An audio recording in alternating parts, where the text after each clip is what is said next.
الحمد لله حمدا كثيرا كما أمر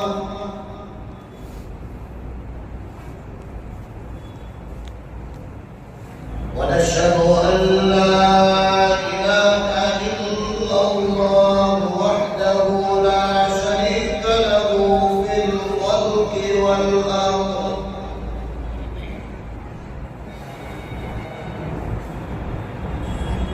ونشهد أن سيدنا ومولانا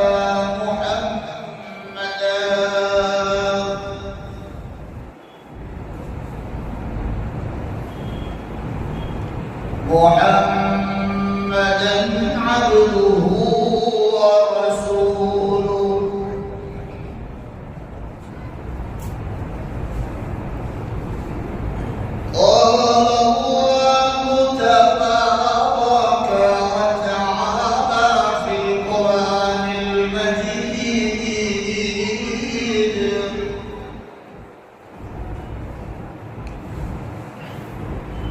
والفرقان الحميد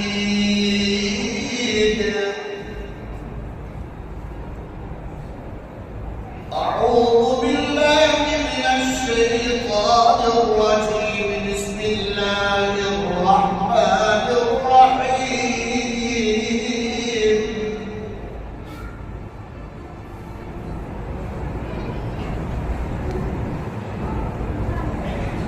يا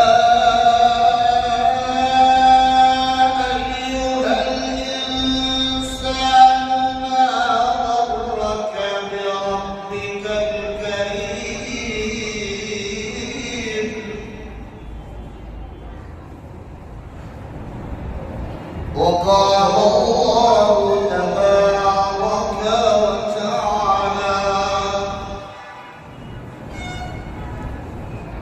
تلك الدار الآخرة نجعلها للذين لا يريدون علوا في الأرض ولا فسادا والعاقبة للمتقين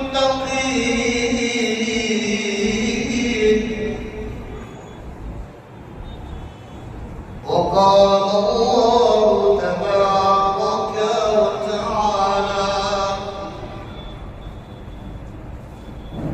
شهر رمضان الذي أنزل فيه القرآن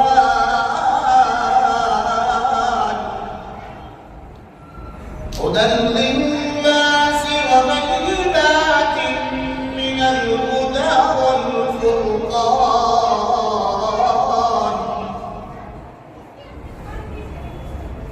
وقال النبي صلى الله تعالى عليه وسلم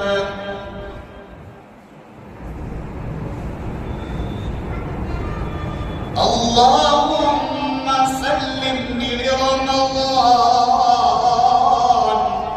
وسلم رمضان لي وسلمه لي متقبلا صدق الله مولانا العظيم وصدق رسوله النبي الأمي الكريم ونحن على ذلك لمن الشاهدين والشاكرين والحمد لله رب العالمين.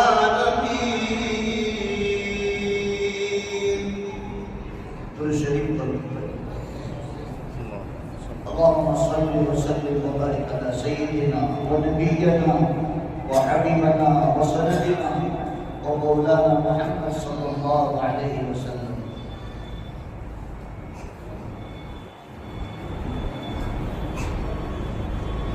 معزز اور مکرم علماء کرام،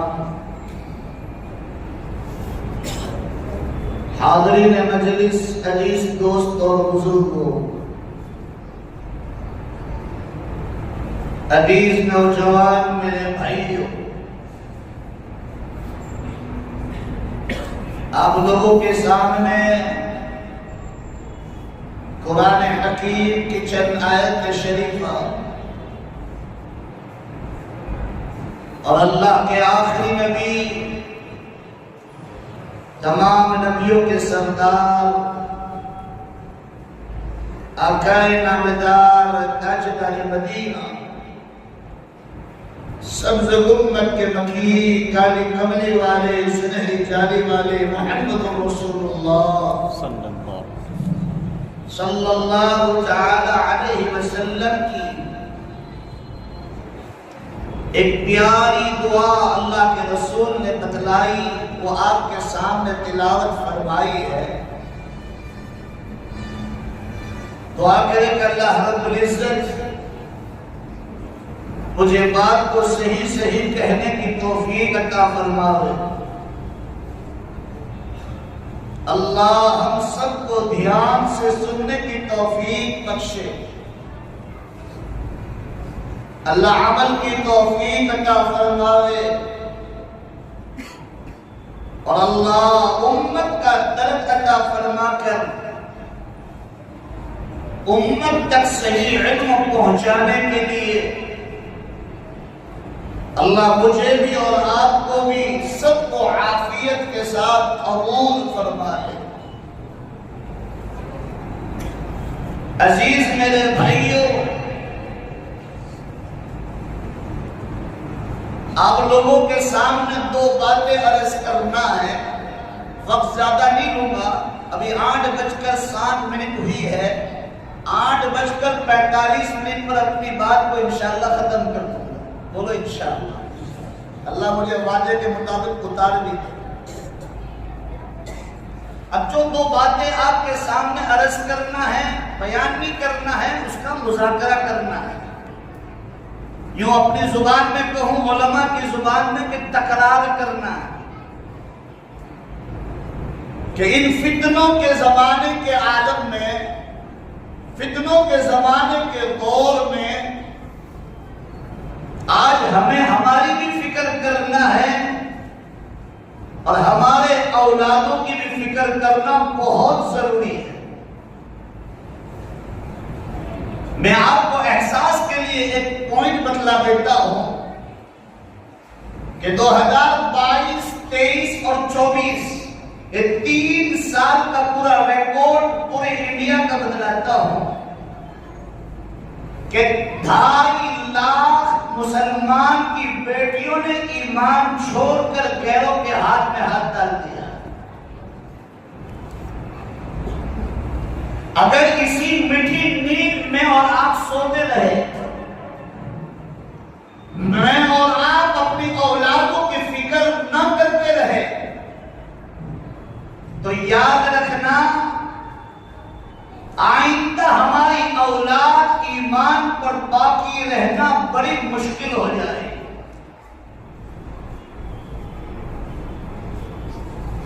اس لیے میں نے آپ لوگوں کے سامنے جو سب سے پہلی قرآن کریم کی آیت پڑھی ہے، اس میں اللہ تعالیٰ ہر انسان کو جھنجھوڑتا ہے،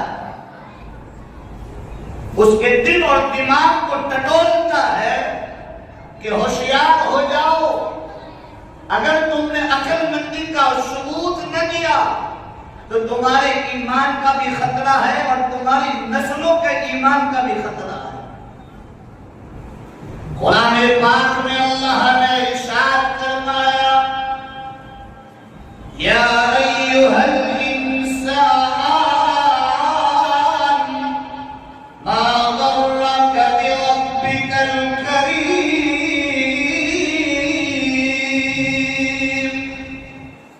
اے انسان، تجھے کس چیز نے غفلت میں ڈال رکھا ہے کہ تو اللہ سے روٹھا روٹھا چل رہا ہے، اللہ کو ناراض کرتے ہوئے چل رہا ہے۔ ہم کچھ نہیں تھے، سب کچھ دینے والی ذات کس کی ہے بولو بھائی؟ اللہ کی ہے۔ اور اللہ تعالیٰ فرماتا ہے میں سب کچھ دینے والا بھی ہوں اور ایک وقت آئے گا میں سب کچھ تجھ سے میں لے بھی لوں گا. سورہ رحمان میں ہے کہ اس دنیا کی چند دولتوں کے لیے، چند دھمکانوں کے لیے، چند واہواہوں کے لیے اور چند کرسیوں کی عزتوں کے لیے ہم نے ہمارے ایمان کی، ہمارے نسلوں کی ایمان کی فکر نہ کی. تو یاد رکھنا یہ دنیا کوئی باقی رہنے والی چیز نہیں ہے. بڑے بڑے آئے جسمار خان، اللہ نے اس کو مٹی چاند دے کر دیا. ہم کون ہوتے ہیں کہ ہمیشہ ہم دنیا میں رہنے والے ہیں؟ سکندر آیا 33 سال کی عمر میں پوری دنیا پر حکومت کی، لیکن جب دنیا سے گیا تو کچھ بھی نہیں لے کے گیا. یہ دنیا کسی کی ہوئی نہیں ہے اور ہوگی بھی نہیں، اور آئندہ بھی بولو گے زور سے کسی کی ہونے والی نہیں ہے. اللہ نے دنیا کو ہمیں یوز کرنے کے لیے دیا، استعمال کرنے کے لیے دیا ہے. ہم اس کو صحیح معنی میں یوز کریں، استعمال کریں. اللہ اور اللہ کے نبی محمد رسول اللہ صلی اللہ علیہ وسلم کی راضی ہونے والی زندگیوں میں ہماری زندگی گزارو گے تو انشاءاللہ اللہ دنیا بھی کامیاب کرے گا، اور مرنے کے بعد جو لامحدود زندگی ہے اللہ اس میں بھی کامیاب کر دے گا انشاءاللہ. جیسے ایک دیسی مثال سے سمجھاؤ کہ ہر انسان اپنے فیوچر کے لیے، اپنی کامیابی کے لیے دنیا کے اندر جد و جہد کرتا ہے. نہ رات دیکھتا ہے، نہ دن دیکھتا ہے، نہ دھوپ دیکھتا ہے، نہ بارش کو دیکھتا ہے، نہ رات دیکھتا ہے، نہ دن دیکھتا ہے. ہر تکلیف کو برداشت کرنے کے لیے تیار ہے. بھائی کیوں برداشت کر رہا ہے؟ مولانا مہنگواری بہت ہے، میں اپنی اولاد کا بھوشیہ بنا کر جاؤں. کرتے کہ نہیں کرتے بولو؟ اپنی اولادوں کے لیے ہم گھر بنا کر جاتے ہیں، شوق بنا کر جاتے ہیں، اس کی آوت کا کوئی انتظام کر کر جاتے ہیں. اس لیے جاتے ہیں کہ بھائی اس کا بھوشیہ بن جاوے، اس کی آگے کی زندگی آسان ہو جائے، اس کا فیوچر اچھا بن جائے. تو یاد رکھو اصل زندگی تو مرنے کے بعد ہے. اگر ہم نے انہی اولادوں کا اچھا فیوچر نہ بنایا، اگر ہم نے انہی اولادوں کو قرآن اور حدیث کی تعلیم نہ دی تو یاد رکھو یہ ایمان چھوڑنے میں دیر نہیں لگائے. آج دنیا کو حاصل کرنے کے لیے ہم کتنی قربانیاں دیتے ہیں، کتنی جد و جہد کرتے ہیں. تو اللہ تعالیٰ نے تو فرمایا دین کے لیے تو جد و جہد شرط ہے، محنت شرط ہے. قرآن میں ہے اس کا جواب. قرآن پاک میں اللہ نے ارشاد فرمایا والذین جاہدوا فینا لنهدینہم سبلنا وإن اللہ لمع المحسنین. ابھی انشاءاللہ میرا آواز کھولا ہوگا تو یہ مائک کی بھی ضرورت نہیں. ابھی تو روزانہ پروگرام چل رہے، 2 گھنٹے روزانہ پروگراموں میں. اس کی وجہ سے مجھے پائس بھی ابھی نکلا ہے، خون بھی بہت نکلتا ہے اور آواز بھی بڑھتا ہے، جس کی وجہ سے کمزوری ہے. تو عزیزوں میرے پیاروں، اللہ نے قرآن میں فرمایا دین کے لیے جد و جہد دور سے کرنا پڑے گا. اس لیے تو اللہ تعالیٰ فرماتا ہے نماز کی ہر رکعت میں منگواتا ہے اہدنا الصراط المستقیم صراط الذین انعمت علیہم. اے اللہ ہمیں سیدھا راستہ بنا. ہدایت کو مانگنا پڑے گا. نماز کے لیے اللہ سے توفیق مانگنی پڑے گی. قرآن کی تلاوت کے لیے اللہ سے توفیق مانگنی پڑے گی. اپنی اولاد کو نیک بنانا ہو تو اپنی اولادوں کے لیے مانگنا پڑے گا کہ اللہ ان اولادوں کو میری آنکھوں کی ٹھنڈک بنا. یا اللہ ان اولادوں کو قرآن اور حدیث کی تعلیم دے کر اس کو دین کا داعی بنا، دین کا سہدائی بنا اور دین کو پھیلانے والا بنا۔ جیسے ہم دنیا مانگتے ہیں اسی طرح مسلمانوں دین تو بہت ضروری ہے، اس دین کو مانگنا پڑے گا اور اس کے حاصل کے لیے، اس کو حاصل کرنے کے لیے خود کو بھی محنت کرنی پڑے گی اور اپنے اولاد کے پیچھے مسلمانوں محنت ہم سب کو بولو دور سے کرنی پڑے گی۔ اب یہ صرف نہیں ہوگا کہ بھئی مول صاحب کا کام ہے مول بچوں کو پڑھانا، صرف مولوی لوگ پڑھائیں گے، بس میرا بچہ بڑا ہو جائے، مول صاحب کے پاس پڑھا، ٹیچر کے پاس اسکول کی تعلیم لی، اب بڑا ہوا، اب روپیے کمانے لگے تو کہا اب پیسہ منے آپ کو۔ ماں باپ کی یہی سوچ ہوتی ہے، لیکن یاد رکھو عزیزوں میرے پیارو، ان اولادوں کو ہم نے صحیح معنی میں تعلیم نہ دی اور ہم سب کا ساتھ نہ ہو۔ ایک عالم محنت کرتا ہے، اس میں کوئی ڈاؤٹ نہیں ہے، اس میں کوئی شک و شبہ نہیں ہے، وہ اپنا جان بھی لگاتا ہے، اپنا مال بھی لگاتا ہے، اپنا وقت بھی لگاتا ہے، لیکن وہ محنت کب رنگ لاتی ہے جب علاقے والے ان کو کیا کرے بولو دور سے ساتھ۔ اس کو ایک دیسی مثال سے سمجھاؤ، آپ سورت کی ریلوے اسٹیشن پر چلے جاؤ، جب سورت کے ریلوے اسٹیشن پر جاؤ گے تو ایک مزدوروں کو آپ دیکھو گے، ایک منظر دیکھو گے جو مزدور لوگ ہوتے ہیں، وہ مزدور لوگ ریلوے کی پٹری اٹھاتے ہیں۔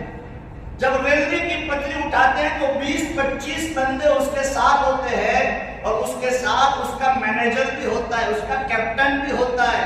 جب وہ مزدور لوگ وہ پٹری کو اتنی بھاری بھرکم پٹری کو اٹھانے کے لیے 25 مزدور ساتھ میں وہ کیپٹن بھی لگتا ہے اور سب ایک آواز نکالتے ہیں ہائی ہائی ہائی، تو سب کے لیے نکالنا بولو بھائی اٹھانا کیا ہو جاتا ہے، آسان ہو جاتا ہے۔ جب وہ پٹری فٹ ہو جاتی ہے تو سٹابلی بھی دوڑتی ہے، اگست کرانٹی بھی دوڑتی ہے اور بولو بھائی فیروز پور جھنڈا بھی دوڑتی ہے۔ اسی طرح یہ ہمارے بچوں کی ایمان کی پٹری ہے۔ کیا ہے بولو دور سے، یہ ایمان کی پٹری ہے۔ اگر صرف عالم محنت کرتا رہے اور ہم محنت نہ کرے تو یہ پٹری برابر بولو بھائی تیار نہیں ہوگی۔ ہم سب مل کر ان بچوں پر محنت کریں گے، ان اولادوں پر محنت کریں گے تو انشاءاللہ اس میں سے اللہ تعالیٰ ہیرے نکالے گا۔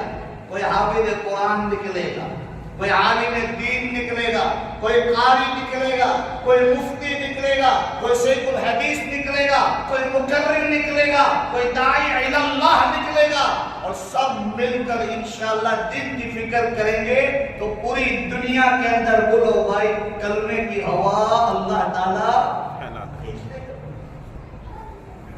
صرف ہم عالم کے اوپر دھوڑتے، عالم کے اوپر کہتے کہ میں مول صاحب محنت کرتا اچھے نے وہ آپ بھی بہت ضرور چھے نا، عالم کی جگہ پر محنت کرتا ہی کرتا ہے، لیکن اس کو بناتا ہے، اس کو سنوارتا ہے، اس کو نکھارتا ہے اس کے ماں باپ۔ کیا ہے بولو دور سے، اس کے ماں باپ۔ ایک حدیث سے آپ کو حوالہ دوں کہ ماں باپ کیسے نکھارتے ہیں۔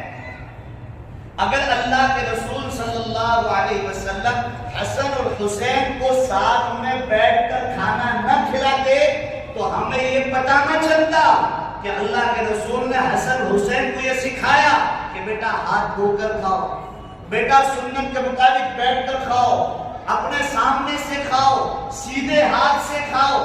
اگر اللہ کے نبی اپنے نواسوں کو یہ تعلیم نہ دیتا تو مسلمانوں یہ تعلیم ہم تک پہنچتی نہیں۔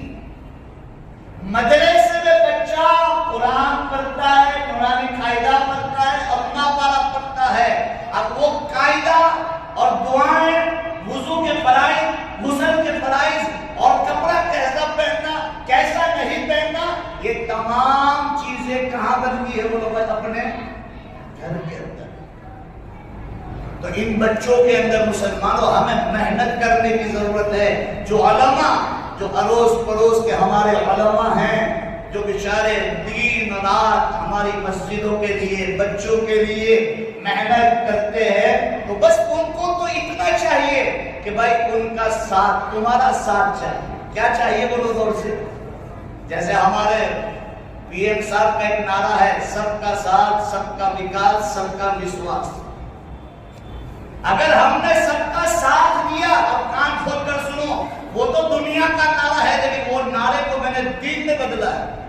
اگر تم نے سب کا ساتھ دیا تو انشاءاللہ ہماری اولادوں کا وکاس ہو جائے گا. بولو انشاءاللہ. ہماری جوانوں کے اندر وکاس پیدا ہوگا. وکاس کیا ہے؟ ہمارے جوان مسجدوں کی طرف دوڑیں گے، ہمارے بچوں کے دلوں کے اندر قرآن اور حدیث کی تعلیم آئے گی، ہمارے بچوں کے اندر اچھے اخلاق آئیں گے. یہ ہمارا وکاس ہے. جب وکاس آئے گا تو الحمدللہ مسلمان قوم کے اندر وہ لوگ آئے وشواس بھی پیدا ہو گئے کہ ہاں آپ مسلمان سے کون سا وشواس. کب آدمی وشواس کرتا ہے؟ جب انسان دوسرے انسان پر بھروسہ کرے تب وشواس ہوتا ہے.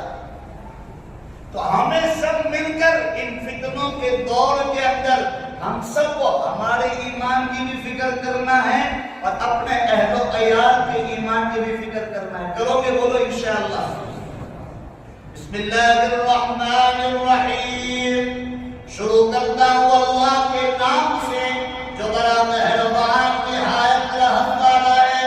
یا ایھا الذین آمنوا قوا انفسکم واہلیکم نارا.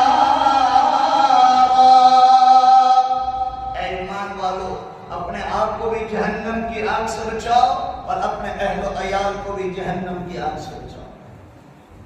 خود بھی پڑھو، نہ آتا ہو، علماء ابھی بھی زندہ ہے، ان کے پاس 2 سالوں بیٹھ کر قرآن سیکھو، ان سے تعلیم سیکھو، وضو کے فرائض سیکھو. اب اس کو میں کھولنا نہیں چاہتا، ورنہ مسلمانوں یہ دنیا کے حالات ایسے ہیں کہ اچھے اچھے لوگوں کو غسل جنابت بھی نہیں آتا. میں ابھی کھولنا چاہوں تو 1.5 گھنٹے تک اس بات کو بول سکتا ہوں. میں بہار، یو پی، کشن گنج، بنگال، نیپال کی بات نہیں کر رہا ہوں. گجرات کے بعض علاقے ایسے ہیں جس کو غسل کے فرائض بھی یاد نہیں، جنابت کا غسل کیسے اتارنا وہ بھی یاد نہیں. اور 70 سال کے ہو گئے، 50 سال کے ہو گئے، بچے جوان ہو گئے. تو بتاؤ اللہ کے یہاں میری اور آپ کی پکڑ ہوگی کہ نہیں ہوگی؟ تو عزیزوں میرے پیارو، یہ دنیا کے پیچھے ہم جو بھاگ رہے ہیں، ہائی دنیا کر رہے ہیں. دنیا کمانے کو کوئی مفتی صاحب آپ کو منع نہیں کر رہا ہے، کوئی عالم بھی منع نہیں کرے گا، لیکن دنیا کماتے کماتے آخرت کی تیاری کرنا ہے. دنیا کماتے کماتے آخرت کی تیاری کرنا ہے. اور اگر دنیا میں فتن و فساد مچاتے رہے، یہاں کی بات وہاں، وہاں کی بات یہاں، اور آپس میں لڑاتے رہے، دشمنیاں کرواتے رہے اور مزے لٹتے رہے، تو قرآن یہ کہتا ہے تِلْكَ الدَّارُ الْآخِرَةُ نَجْعَلُهَا لِلَّذِينَ لَا يُرِيدُونَ عُلُوًّا فِي الْأَرْضِ وَلَا فَسَادًا. جنت کے اندر کوئی ایسا مکان نہیں ہے جو دنیا میں فساد مچاتا. کرتے کچھ نہیں ہے، لیکن مسجد میں آ کر مؤذن صاحب کو ستانا، امام صاحب کو ستانا، یہ کرنا وہ کرنا، لوگوں کو تکلیف پہنچانا، اور وہاں کا اس کا کان بھرنا، یہاں سے الٹی بات اس کو سنانا، اور آپسوں میں کیا کروانا بولو بھائی؟ فتنہ فساد. یہ بندہ اس کی دنیا بھی برباد، آخرت بھی برباد. یہ چیزیں عام ہو چکی ہے. آج وہ دنیا میں فتنہ فساد مچاتا ہے، لڑائی جھگڑے کرتے ہیں، اس کے لیے جنت کے اندر کوئی مکان نہیں. جنت کا مقام کس کے لیے ہے؟ وَالْعَاقِبَةُ لِلْمُتَّقِينَ.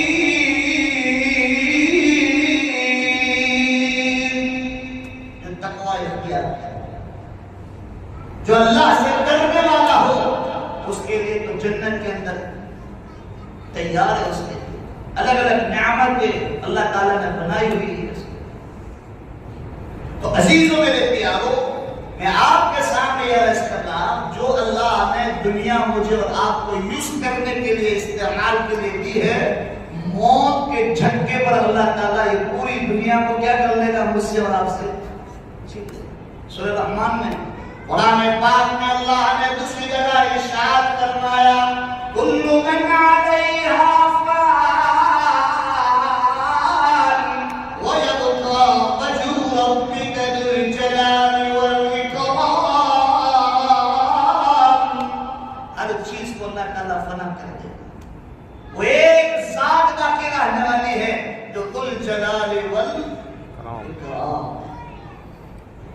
اس لیے تو اللہ تعالیٰ نے فرمایا دنیا کی زندگیوں میں اپنی آخرت کی تیاری کر لو، الدنیا مزرعۃ الآخرہ، یہ دنیا تمہارے لیے کھیتی ہے۔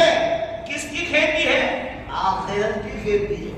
ادھر رمضان کے روزے رکھ لو اور قرآن پاک کی تلاوت کرو، ذکر و اذکار کرو، 5 وقت کی نماز پڑھو، استغفار داخل کرو اپنی زندگی میں، تو انشاءاللہ تمہاری زندگیوں کے اندر اللہ تعالیٰ سکون ڈال دے گا، برکتیں ڈال دے گا، رحمتیں ڈال دے گا، عافیت ڈال دے گا، اور بہت سارا اللہ مال دے گا۔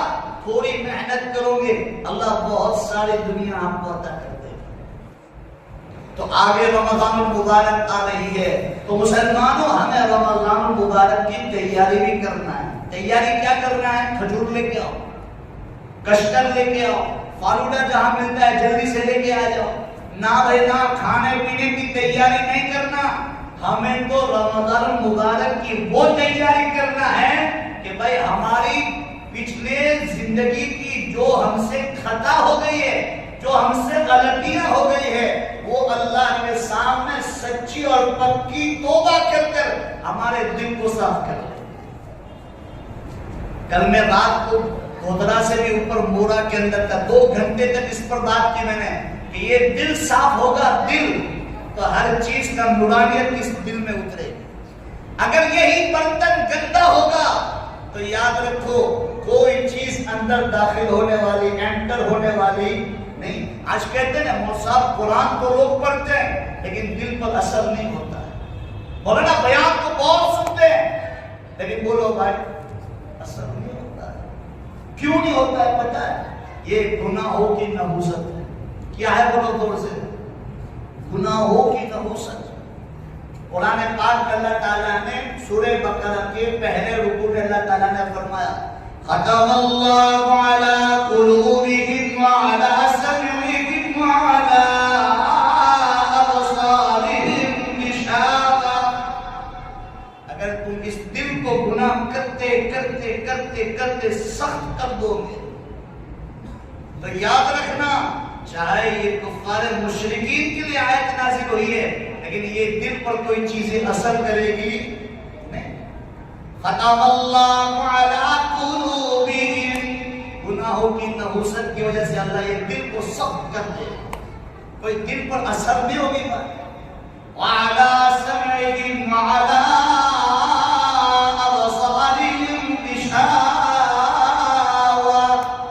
اللہ کے کلام کو سنو گے کانوں سے لیکن اس کا بولو اثر دل پر، اللہ کی قدرت کو، اللہ کے عذاب کو آنکھوں سے تو دیکھو گے پھر کہیں گے ہمارے پہ تھوڑی ہے حالت۔ تو اللہ تعالیٰ نے بات ختم نہیں کی، پھر بھی اللہ تعالیٰ نے آگے فرمایا اگر تم پر یہ ہے تمہارے دلوں پر اثر نہیں ہوتا، تم کان سے سن کر تمہارے دلوں پر اثر نہیں ہوتا، میری قدرت کو دیکھ کر تم مجھے یاد نہیں کرتے، تو یاد رکھو اللہ تعالیٰ آگے فرماتا ہے وَلَهُمْ عَذَابٌ عَظِيمٌ،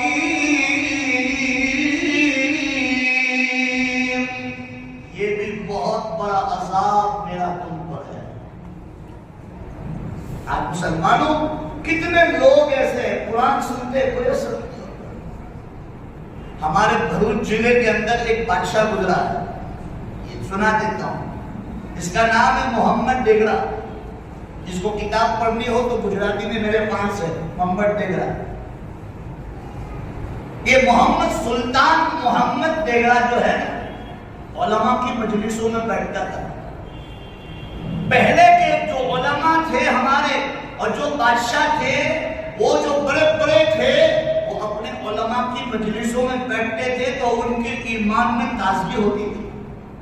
آج تو اللہ تھوڑا سا دے دے تو بیان میں بھی نہیں آتے. اللہ تھوڑی سی عزت دے دے تو کیا وہ سب پبلک سٹی بھیجا میں نماز پڑھوانے آؤں. جو اللہ نے پبلک سٹی تم کو دی ہے اسی اللہ کے سامنے سر جھکانے کے لیے تو اللہ عزت دینے والا وہ ہے, رزق دینے والا وہ ہے. اب اس کا زیادہ شکر ادا کرنا چاہیے. لیکن اللہ نے جتنی نعمتیں دی ہم اتنے ہی بولو بھائی نافرمان بنتے چلے گئے.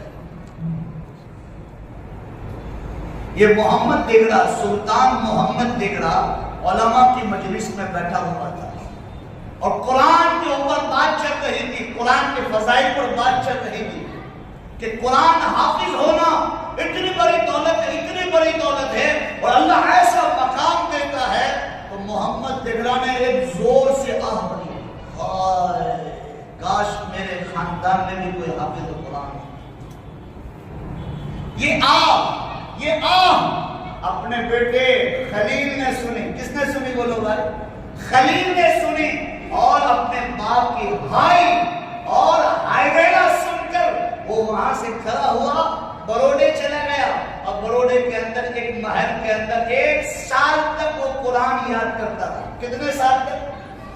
1 سال تک وہ قرآن یاد کرتا رہا. یہاں تک کہ اتنا قرآن پڑھا کہ اس کی آنکھ بھی سرخ ہو گئی, لال ہو گئی. ڈاکٹروں نے کہا کہ اب رات کی نیند سو ورنہ تمہاری آنکھیں چلی جائے. کہا آنکھیں چلی جائے لیکن اللہ کا کلام میرے سینے میں آ جانا چاہیے. خلیل 1 سال تک رات دن قرآن کی تلاوت کرتا رہا. جب رمضان مبارک کا ایسا دن آیا تو وہ آیا اپنے باپ کے پاس اور کہا ابا جان آپ کی اجازت ہو تو میں تراویح پڑھاؤں. بیٹا تو کیسے حافظ ہو گیا, تو حافظ نہیں ہے. کہا بیٹا, کہا ابا جان آپ جب اس علماء کی مجلس میں بیٹھے تھے اور قرآن کے فضائل پر بیان ہو رہا تھا اور ایک آپ نے آہ بھری کہ کاش میرے خاندان میں بھی کوئی حافظ قرآن ہوتا. میں نے اس وقت وہ بات کو دل پر لے لی اور میں وہیں سے کھڑا ہو کر میں بروڈے چلا گیا اور اپنے محل میں بیٹھ کر رات اور دن قرآن کو یاد کرتا رہا یہاں تک کہ 1 سال میں نے پورا قرآن یاد کر لیا. اب آپ کی اجازت ہو تو میں تراویح پڑھاؤں؟ ہاں بیٹا پڑھاؤ. جب مسلمانوں پورا قرآن اپنے بیٹے نے خلیل نے محمد دیگڑا کو سنایا, ادھر مہینہ ختم ہوا, ادھر 27ویں تراویح ختم ہوئی. باپ نے اپنا تخت اپنے بیٹے کو دے دیا انعام کے. کہا یہ تخت تو کچھ نہیں ہے, تیرے سینے میں جو قرآن ہے یہ سب سے بڑی دولت ہے. اس نے تو کہا حضرت مولانا خلیل صاحب سہارنپوری رحمت اللہ علیہ حافظ قرآن کے سامنے وہ پاؤں بھی نہیں پھیلاتے تھے. کیوں؟ کہ بھائی اس کے سینے میں قرآن ہے. شیخ احمد اللہ لاہوری, احمد علی لاہوری رحمت اللہ علیہ حافظ قرآن کو دیکھتے تھے, کھڑے ہو جاتے تھے. بڑے بڑے علماء نے کہا حضرت آپ بڑے مفسر ہیں, قرآن کے بڑے مفسر ہیں, آپ معصوم بچے کو دیکھ کر کھڑے ہو جاتے ہو. نہیں, میں ان بچے کو دیکھ کر کھڑا نہیں ہوتا ہوں, ان بچوں کے سینوں میں قرآن ہے, اس کی عظمت میں کھڑا ہو جاتا ہوں. آج ہم نے حافظوں کو کیا سمجھا؟ قرآن خود کہہ رہا ہے اس کے بارے میں اِنَّا عَرَضْنَا الْأَمَانَةَ عَلَى السَّمَاوَاتِ وَالْأَرْضِ وَالْجِبَالِ فَأَبَيْنَ أَن يَحْمِلْنَهَا وَأَشْفَقْنَ مِنْهَا وَحَمَلَهَا الْإِنسَانُ إِنَّهُ كَانَ ظَلُومًا جَهُولًا. یہ آسمان کو اللہ تعالیٰ نے کہا یہ امانت تجھے سونپتا ہوں قرآن. آسمان ٹھٹھرنے لگا, کانپنے لگا. اللہ نے زمین کو کہا کہ یہ قرآن کی امانت تجھے دیتا ہوں, تو لے لے. زمین بھی تھتھرنے لگی، کانپنے لگی اور کہنے لگی میرے اندر وہ وسعت تو نہیں ہے کہ میں اس کو حاصل کر سکوں۔ پہاڑ کو کہا تو پہاڑ نے بھی منع کر دیا۔ جب انسان کو کہا تو انسان نے بولو بھائی اس کو کیچ اپ کر لیا۔ قرآن میں دوسری جگہ سورہ تحریم میں اللہ تعالیٰ فرماتا ہے کہ اللہ تعالیٰ اس قرآن کو پہاڑوں پر اتارتے تو پہاڑ بھی ٹکڑے ٹکڑے ہو جاتے اور اللہ کی خوف سے دب جاتے۔ لیکن آج 5 سال کا بچہ، 6 سال کا بچہ، 17 سال کا بچہ پورا قرآن کس میں لیے پھرتا ہے بولو بھائی؟ سینے میں لے کے۔ ہم بکے نہیں تھے تو کوئی پوچھتا نہیں تھا، ہم بکے نہیں تھے تو کوئی پوچھتا نہیں تھا، آپ نے خرید کر ہمیں انمول بنا دیا۔ عزیزو میرے پیارو، یہ قرآن کی دولت اللہ جیسے ویسے کو نہیں دے دیتا ہے۔ اور یہ بھی گمان میں مت رہنا اور سب میرا ذہن بہت اچھا ہے، میری میموری بہت اچھی ہے، میری یادداشت بہت اچھی ہے، اس پر مت رہنا۔ یہ قرآن کی دولت جو اللہ کے فضل و کرم سے ملتی ہے۔ درس مشکات میں 15ویں صفحے پہ لکھا ہوا ہے کہ انور شاہ کشمیری رحمۃ اللہ علیہ کو اللہ تعالیٰ نے اتنا ذہن دیا تھا، اتنی میموری پاور دی تھی کہ ایک مرتبہ کوئی چیز سرسری طور پر پڑھ جاتے تھے، 50 سال تک نہیں بھولتے تھے۔ کتنا برس بولو بھائی؟ 50 سال تک نہیں بھولتے تھے۔ لیکن وہ حافظ قرآن نہیں تھے، وہ حافظ نہیں تھے۔ یہاں سے علماء نے لکھا ہے کہ اپنی میموری پر گھمنڈ و تکبر نہ کرے۔ یہ دولت تو اللہ جسے چاہتا ہے اسے دے دیتا ہے۔ اس لیے عزیزو میرے پیارو، بات ادھر سے ادھر ہو گئی۔ آج مسلمانوں ہمیں رمضان المبارک کا مہینہ آگے آ رہا ہے۔ رمضان کا جوڑ ہے، اللہ تعالیٰ نے دنیا میں ہر چیز کا جوڑا بنایا ہے۔ رمضان کا جوڑا ہے بولو بھائی قرآن کریم، قرآن پاک۔ تو اللہ تعالیٰ فرماتے ہیں شہر رمضان الذی انزل فیہ القرآن ھدی للناس وبینات من الھدی والفرقان۔ میں قصے کہانیوں کا شوقین نہیں ہوں، میں تو قرآن کا شوقین ہوں۔ کس کا بولو بھائی؟ امت کو قرآن سناؤ، اب امت کو قرآن کی بہت ضرورت ہے۔ قصے کہانیوں سے، نظموں سے بدلاؤ نہیں آئے گا۔ ہاں کبھی کبھار بیچ میں کوئی قصہ سمجھانے کے لیے ہو تو الگ بات ہے، لیکن پورے بیان قصے کہانیوں پہ بولو بھائی موقوف نہ رکھو۔ اب امت کو قرآن کی ضرورت ہے۔ قرآن پڑھ کر امت کو ترجمہ کر ان کی رہنمائی کرو تو انشاءاللہ اللہ تعالیٰ امت کو ہدایت والے راستے پر چلاتے ہیں۔ میرا کام ہے سمجھانا، آپ کا کام ہے دعوت دینا، ہدایت دینا کس کا کام ہے بولو دور سے؟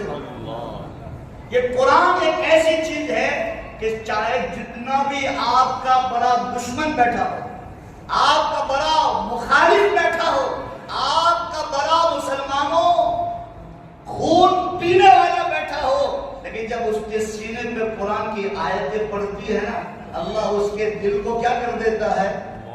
موم کر دیتا ہے۔ اس پر ایک واقعہ سنا دیتا ہوں سمجھانے کے لیے۔ مصر کے اندر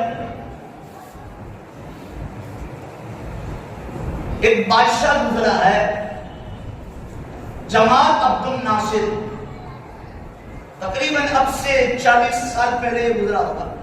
قاضی عبد الباسط کا زمانہ اور ان کا زمانہ ایک ہے۔ جمال عبد الناصر ہے نا، مصر کا بادشاہ تھا۔ جب وہ کسی ملک میں گیا، غیر ملک میں گیا، تو اس کو قرآن کا مقابلہ کیا اور قرآن کے بارے میں اس سے پوچھا گیا تو اس کا دل بخش جواب نہیں دیا اس نے۔ تو ایک مرتبہ قاضی عبد الباسط کو خط لکھا کہ حضرت جی آپ کو اس ملک میں میرے ساتھ چلنا ہے۔ کہا کیوں؟ کہا یہاں تو کوئی ایمان والا نہیں ہے، وہاں پر میرا کیا کام ہے؟ میرا تو اسلامی ممالک میں میرا کام ہے کہ لوگ اسلامی ممالک میں قرآن سنتے ہیں۔ کہا نہیں، آپ میرے ساتھ چلیے، سب عیسائی لوگ ہیں، اس نے قرآن پر مجھ پر 2-3 سوال کیے تھے، لیکن میں نے ان کے دل بخش جواب نہیں دیے تھے، آج وہی قرآن ان کو سنانا۔ قاری عبد الباسط رحمت اللہ علیہ نے کہا کہ ٹھیک ہے چلو۔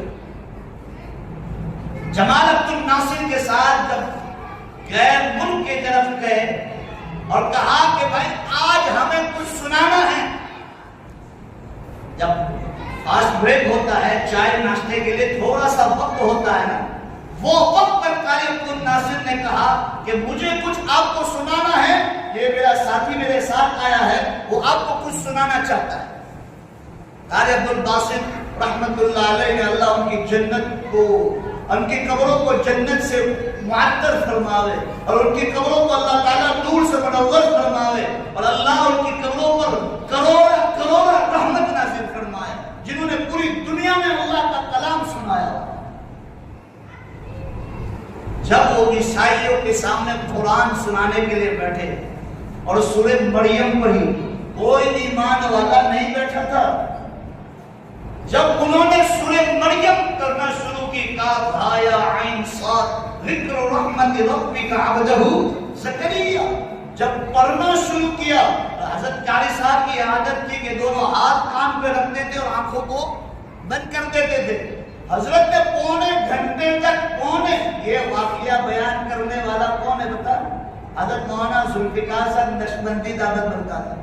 حضرت نے قاری عبد الباسط کے ساتھ 1.5 مہینے تک صحبت حاصل کی ہے، اور حضرت خود فرماتے ہیں کہ میں نے قاری عبد الباسط کو دیکھا، اس کو کھانا پینا اپنی حاجت کے علاوہ ہر وقت وہ قرآن سے ہی ان کا لگاؤ، اتنا لگاؤ تھا قرآن سے۔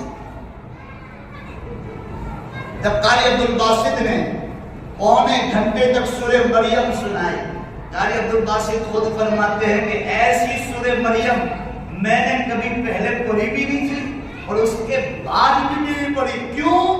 بعض مرتبہ جو مجمع بیٹھا ہوتا ہے نا، ان کی اخلاص کی برکت سے اللہ تعالیٰ دلوں پر بات اتارتا ہے۔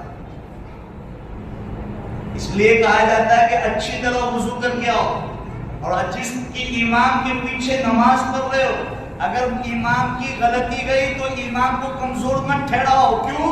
کہ تمہاری وضو کی کمی کی وجہ سے اس پر بولو گا امام پر اثر پڑتا ہے۔ لیکن نہ، امام صاحب کی کوئی غلطی گئی تو کہ آپ موسم القرآن کو کا چوچے، آپ نے آؤٹی رمضان نے بھیجے کوئی حافظ نہیں پکڑو، خود کی غلطی نہیں نکالی۔ جب قاری عبد الباسط نے 1.25 گھنٹے کے بعد پڑھ کر اپنی آنکھیں کھولی تو پورا خیر کا مجمع تھا، عیسائی کا مجمع تھا، تمام کے آنکھوں میں بولو بھائی قاری عبد الباسط فرماتے ہیں اسی مجمع میں 1,500 آدمی میرے ہاتھ پر ایمان لے آئے، صرف قرآن سن کر۔ آج یہی قرآن ہمیں سنایا جاتا ہے تو کہ موسیٰ بڑا پائیں ٹائم رہتی، اسی قرآن کو لے کر ہم بیٹھتے ہیں تو کہتے ہیں کون صاحب میرا جی اٹھتا ہے، میرا سر بھاری بھاری ہو جاتا ہے، مجھے کچھ سمجھ بھی نہیں آتا۔ کیوں بھائی؟ ارے بھائی، جس قرآن کو مجھے اور آپ کو اللہ تعالیٰ نے دیا، اسی قرآن کو میں نے اور آپ نے پیٹ پیچھے ڈال دیا اور دنیا کو آگے رکھا۔ تو عزیزوں میرے پیاروں، میرا وقت ختم ہو گیا، 3 منٹ اوپر ہو گئی۔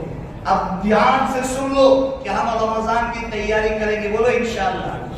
رمضان سننا ہے، 2-3-5 منٹ میں سنا دو، آپ کی اجازت ہو۔ نہیں ایسا مرتے مرتے انشاءاللہ نہ بولو، زور سے بولو، سناؤ یا نہیں؟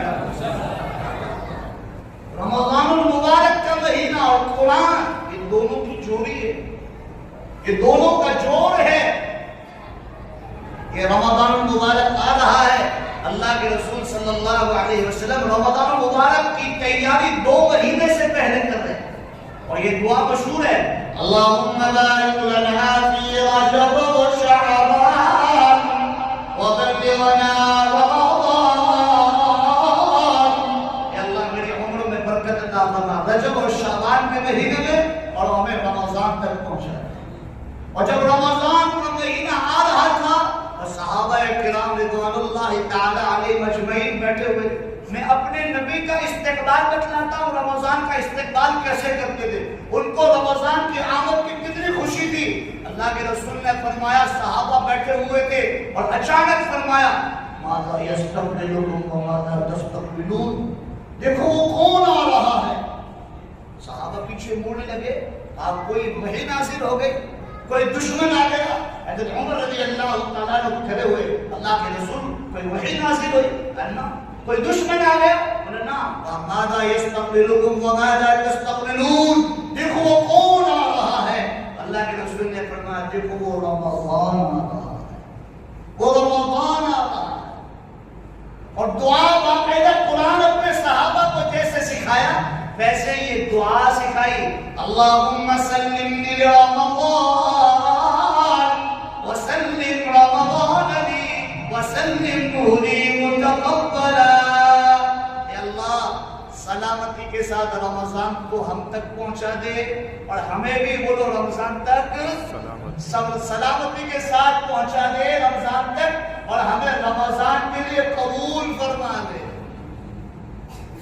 یہ دعا ہے مسلمان، رمضان کے روزے کی حالت میں جھوٹ نہ بولے، غیبت نہ کرے، چغل خوری نہ کرے، حسد، بغض، عداوت، دشمنی، مارا ماری، گالی گلوچ، تمام چیزوں سے اپنے روزوں کی حفاظت کرے اور رات کی تراویح پڑھے۔ کیا پڑھے بولو دور سے؟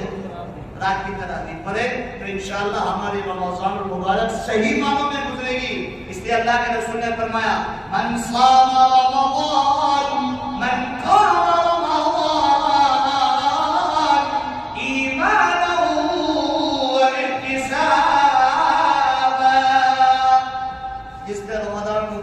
روزہ رکھا، رات کی تراویح پڑھی، لیکن دو شرط لگائی، ایمان و احتساب، ایمان کی حالت میں اور ثواب کی نیت کے ساتھ آپ نے رمضان المبارک کا روزہ رکھا، رات کی تراویح پڑھی، ادھر عید کا چاند ہوگا، اللہ آسمانوں سے اعلان کرے گا غفر لہ ما تقدم من ذنبہ، کہ رمضان کی قدر کرنے والوں کی میں نے کیا کر دی ہے؟